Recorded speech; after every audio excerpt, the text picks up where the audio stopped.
안녕하세요. 저는 현재 사회복지사 1급 자격증을 소지하고 약 10여 년 된 음악회사인 아리랑 오케스트라라는 곳에서 사회공헌 관련 일을 하고 있는 김정우라고 합니다. 만나서 반갑습니다.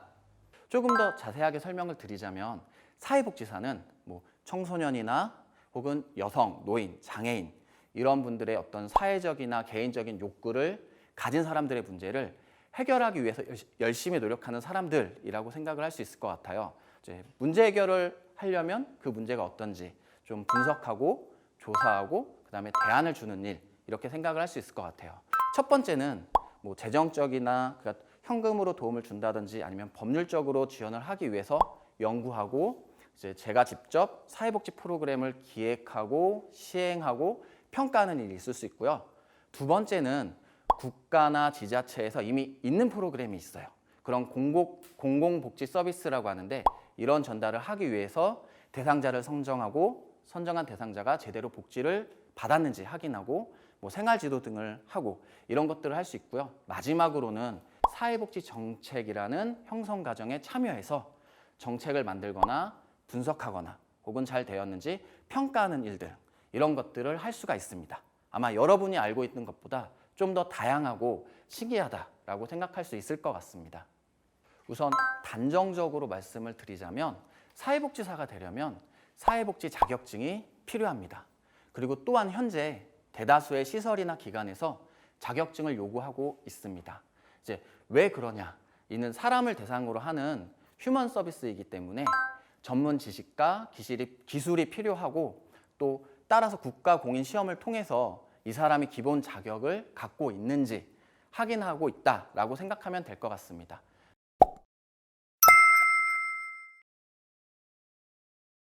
관련 자격증은 이제 사회복지사 1급과 2급 자격증이 있을 수 있는데요. 이제 2급 자격증 같은 경우는 이제 보건복지부라고 하는 곳에서 매년 공시를 해요. 그래서 고등학교를 졸업하고 어떤 관련 교육기관에서 실습을 한다라고 하면 받을 수도 있고요.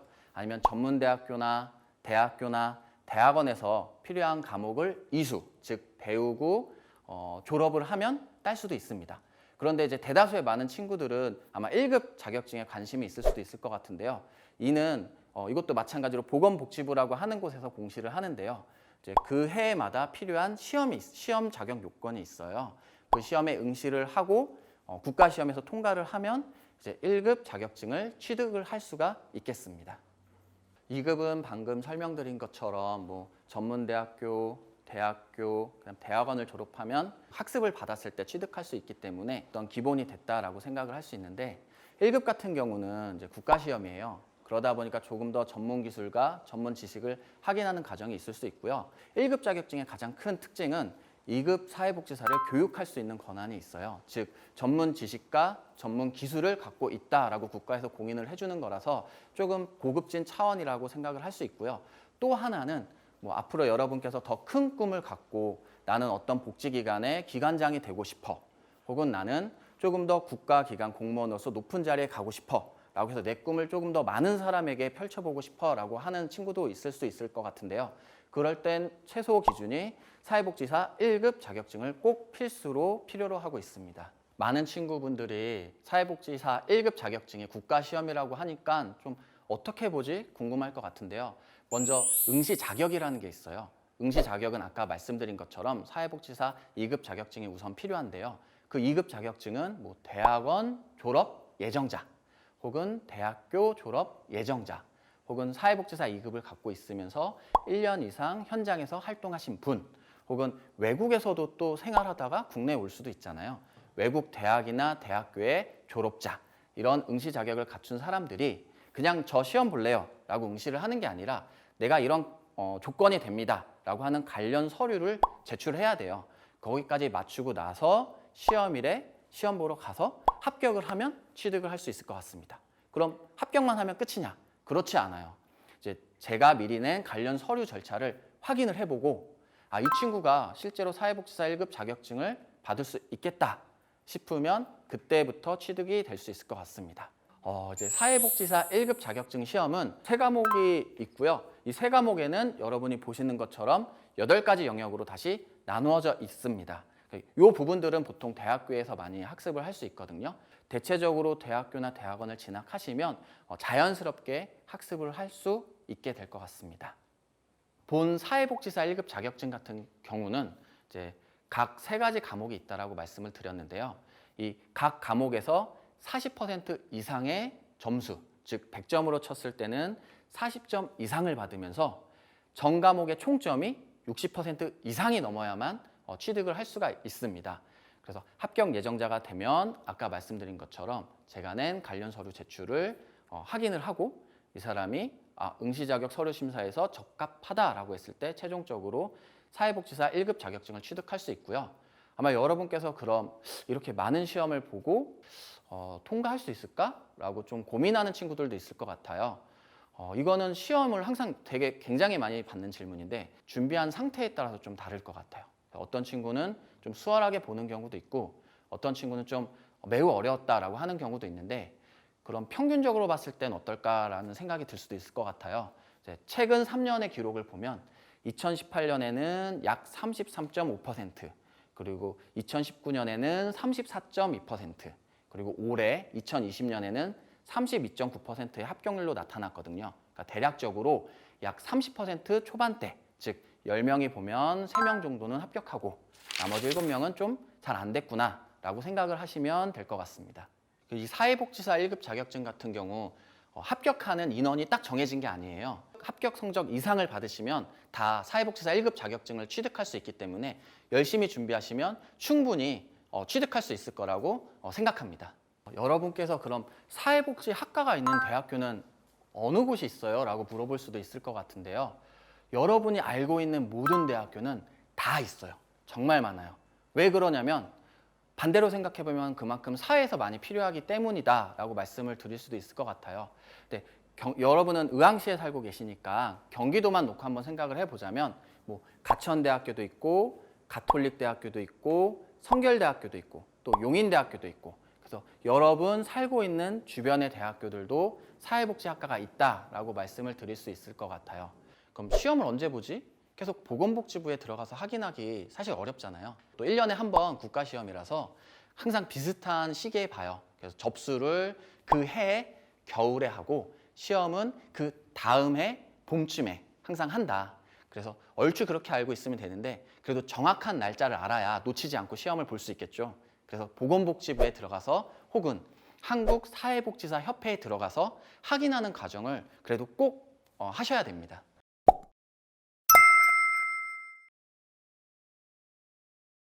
사회복지사 자격증을 취득을 하면 내가 어떤 직업에 갈 수 있을까? 아마 이게 제일 많이 궁금하실 것 같아요. 단정적으로 말씀드리면 굉장히 많은 분야에서 활동할 수 있어요. 여러분이 생각하시는 웬만한 직업에서는 거의 다 쓰일 수 있거든요. 근데 조금 더 자세히 설명을 드리자면 가장 먼저 여러분이 살고 있는 지역에 뭐 종합복지관이나 아동복지관, 청소년복지관, 노인복지관 이렇게 직접적으로 나는 실천하는 게 좋아 라고 하시는 분들은 그런 지역 내 시설 및 기관에서 활동할 수 있고요. 또 법무부 산하에 여러분이 한 번쯤은 들어보셨을 뭐 교도소나 소년원 이런 곳에서도 활동할 수 있고요. 아니면 나는 학교에서 일하고 싶은데 학교 선생님은 좀 별로야 라고 하시는 분들은 학교 사회복지사나 혹은 군대에서 군대 사회복지사도 있으니까 다양한 분야가 있다라고 알 수 있을 것 같아요. 그럼 이런 실천 말고 나는 좀 다른 건 없을까라고 궁금하신 분들도 있을 수 있잖아요. 행정고시를 봐서 이제 여러분이 알고 있는 공무원, 사회복지 공무원도 있고요. 혹은 근로복지공단이나 국민연금공단 같은 공기업 혹은 저처럼 각종 사회복지, 사회공헌 기관에서 활동을 할 수도 있어요. 아니면 나는 국내는 좀 좁은데? 라고 하시는 분도 있을 것 같아요. 그런 분들은 뭐 국제기관 혹은 비영리 기관 등에서 민간 사회사업기관 혹은 뭐 이런 곳에서 활동할 수도 있고 요즘에 굉장히 좀 마음 아픈 일들이 많잖아요. 또 코로나 때문에도 우울증 이런 문제가 많다라고 하는데 나는 그런 분야에서 좀 활동하고 싶어라고 하시는 친구들은 뭐 병원이나 정신보건센터 뭐 이런 곳에서 활동할 수도 있고 아니면 난 복지 문제를 막 사람들에게 알려주고 싶어 하시는 분들은 뭐 로스쿨이라고 하는 법을 공부하는 분야가 있어요. 거기에 진학을 해서 뭐 언론인 혹은 법조인이 될 수도 있고요.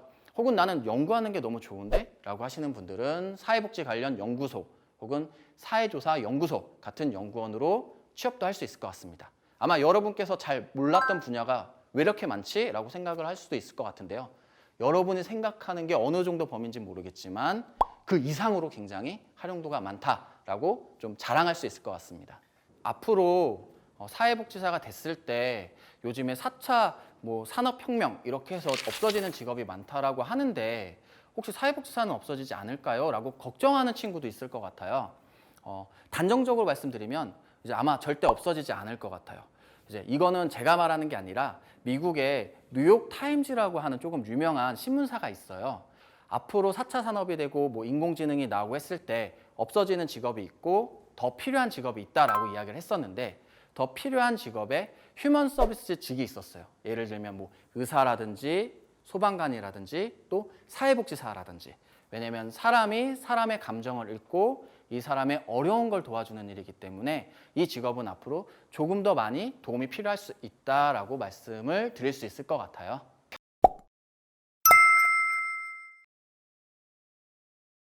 평균적으로 사회복지가 계속 강조하지만 사람을 대상으로 하는 서비스고 휴먼 서비스다 보니까 그 사람에 대해서 좀 잘 알아야 해요. 왜냐하면 내가 도움을 주는 누군가에 대해서 오로지 잘 알아야 정말 자립도 할 수 있고 도움도 될 수 있기 때문에 그 업무량이라는 게 저는 개인적으로 좀 많다라고 생각을 해요. 그럼 선생님은 일이 좀 많으세요? 라고 물어볼 수도 있을 것 같아요. 저는 좀 많은 것 같아요. 왜 많냐면 첫 번째는 정말 슬프게도 어려운 사람은 내가 어려워요 라고 말을 하는 게 좀 부끄러워요. 그래서 얘기를 잘 안 해요. 그럼 누군가 찾으러 가야 되잖아요. 근데 내가 처음 만난 사람한테 어려우세요? 라고 얘기를 할 수가 없어요. 그 주변 상황들을 보고 이 사람이 어렵지 않을까? 라고 추측할 수 있는 근거들을 찾아야 되거든요. 그럴 때 단정적으로 어려우니까 제가 도와드릴게요 라고 말을 하면 싫어하시는 분들도 되게 많아요. 근데 간접적으로 이런 어려움이 있는 것 같은데 제가 이런 도움을 드릴 수 있을 것 같아요. 한번 도움을 받아보시겠어요? 라고 권유를 할 때 그 도움을 받는 흔히 클라이언트라고 하시는 분이 선택할 수 있게 제언을 해드려야 돼요. 그러니까 이런 과정들이 조심스럽고 많이 알아야 되고 많이 조사를 해야 되기 때문에 업무량은 좀 많을 수 있다라고 설명을 드릴 수 있을 것 같아요. 그럼 업무량을 물을 때 보통 이걸 같이 많이 물어봐요. 그럼 일을 많이 하니까 급여, 월급 많이 받으세요? 굉장히 많이 궁금해하는데요. 이것도 직업마다 너무 달라요. 방금 말씀드린 것처럼 되게 많은 영역이 있는데 그 영역의 평균을 낼 수가 좀 없어요. 사회복지를 하면 어르신들 분들 중에 이런 편견을 갖고 있으신 분들이 있어요. 내 자녀가 사회복지사가 된다고 했을 때 그래 네가 좋은 일을 하는 건 좋아. 근데 너의 앞을 생각했을 때 급여가 낮으니까 생활하는데 힘들지 않을까? 근데 저나 아까 말씀드렸던 다양한 영역에서 돈을 많이 버는 직군들이 있어요. 꼭 여러분께서 실전 현장에서 직접 돕는 거 말고도 다양한 분야에 지금부터 관심을 갖고 찾아보시면 여러분의 많은 욕구들을 충족하는 직업군을 선택할 수 있을 거라고 설명드릴 수 있을 것 같습니다. 그럼 사회복지사는 어떤 사람이 하면 좋을까요? 라고도 많이 물어봐요. 사회복지사를 꿈꾸는 여러분들에게 3가지 정도 강조하고 싶어요. 이제 첫 번째는 사실 사회복지사가 원하는 사람이면 누구나 될 수 있어요. 그런데 아무나 하면 안 된다라는 말을 많이 해요. 왜냐하면 사람을 상대로 하는 서비스이기 때문에 휴먼 서비스라고 말씀을 드렸잖아요. 내가 도움을 주는 그 사람에게 그 사람 인생에 굉장히 많은 영향력을 끼칠 수가 있어요. 그래서 아무나 할 수 있지만 함부로 하면 안 된다.